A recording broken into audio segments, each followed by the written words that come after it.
Hey everybody, it's Jay Kitchen from jaysbeard.com. I hope you're doing really well today.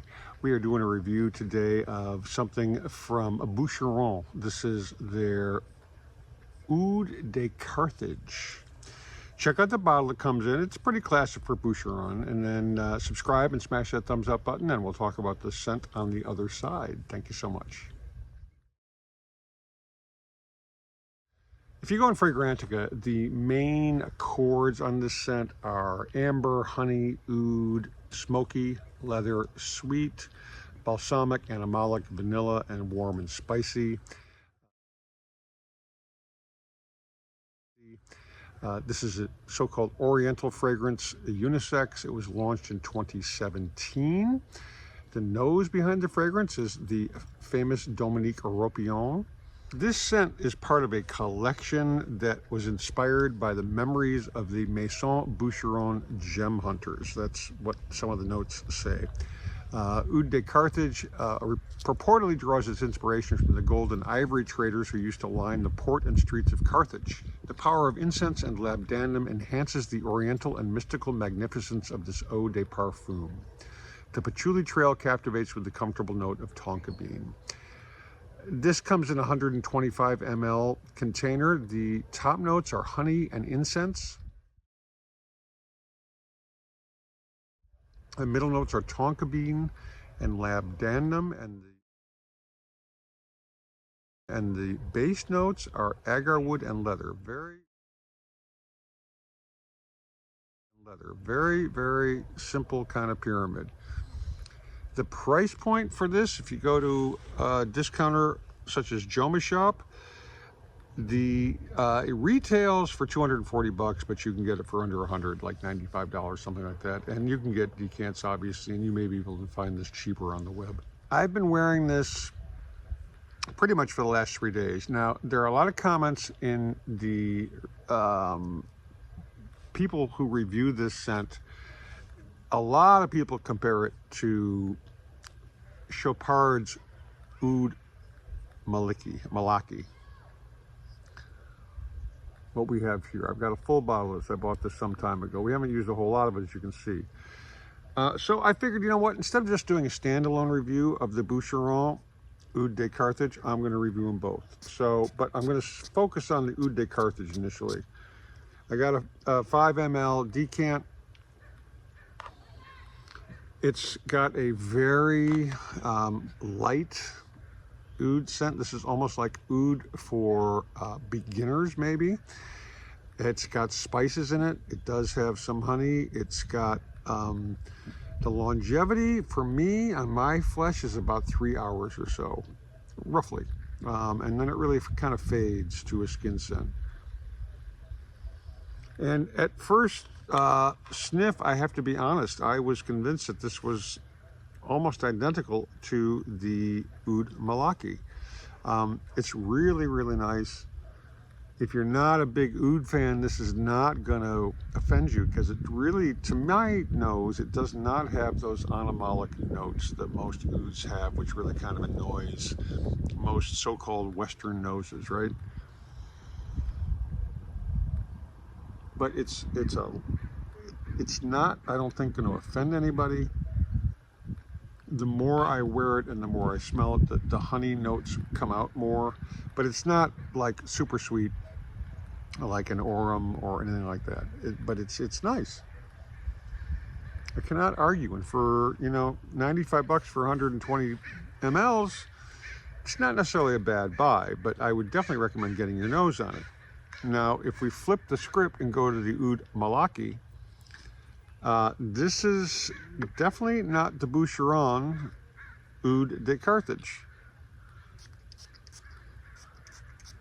This lasts, I put it on, for example, I put it on at about 6:30 this morning.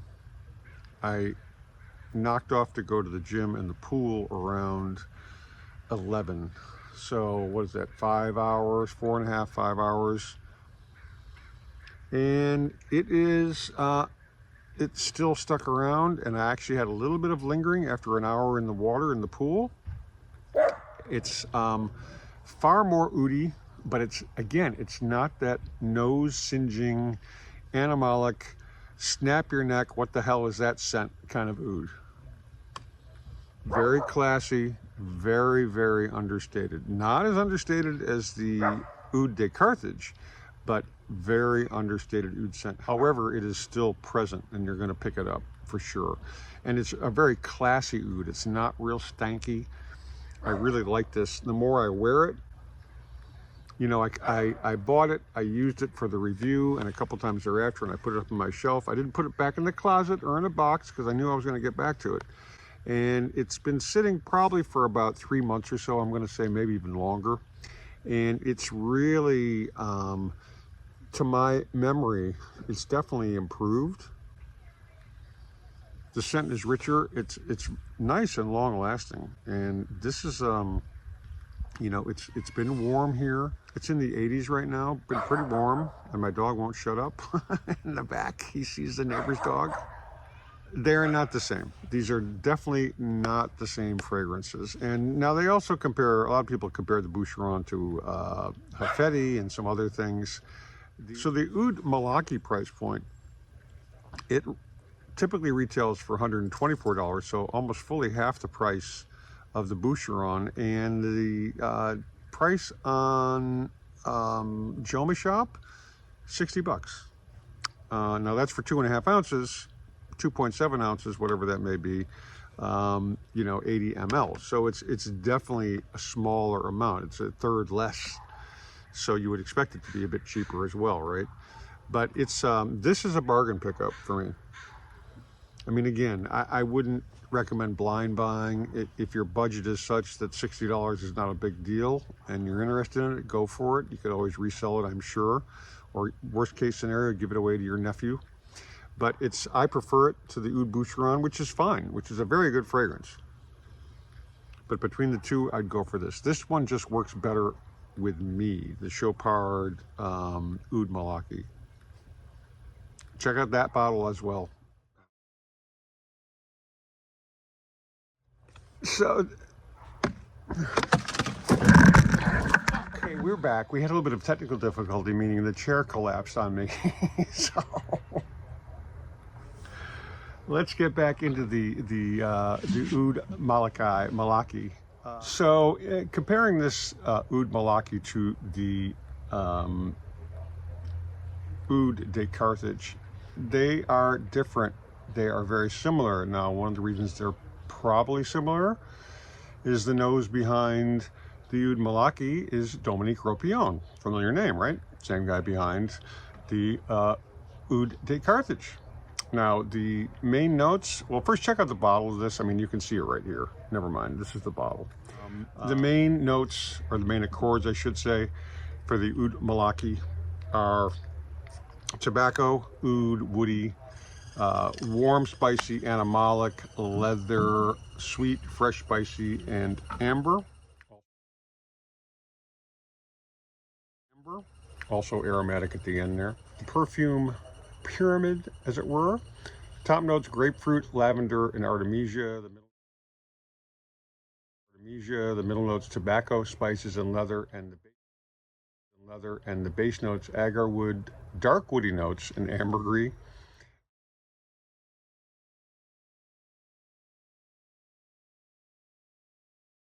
This scent was launched in 2012.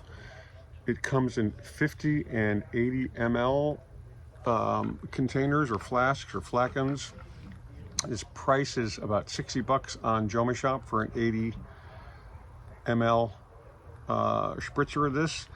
You know, we kind of bathed ourselves in this afternoon, but I put it on around 6:30 this morning, and even by 10:30, 11 o'clock, it was still going strong on my arm. Was it projecting? I don't know, but I could smell it. If I just turned my head, I could smell it on my arm. So it's got longevity.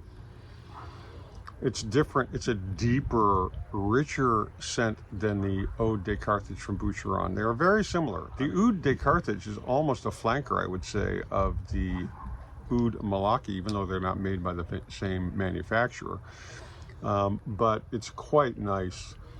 And if I had to make a choice between the Oud de Carthage or the Oud Malaki, I would definitely go for the Chopard Oud Malaki. They're both really nice.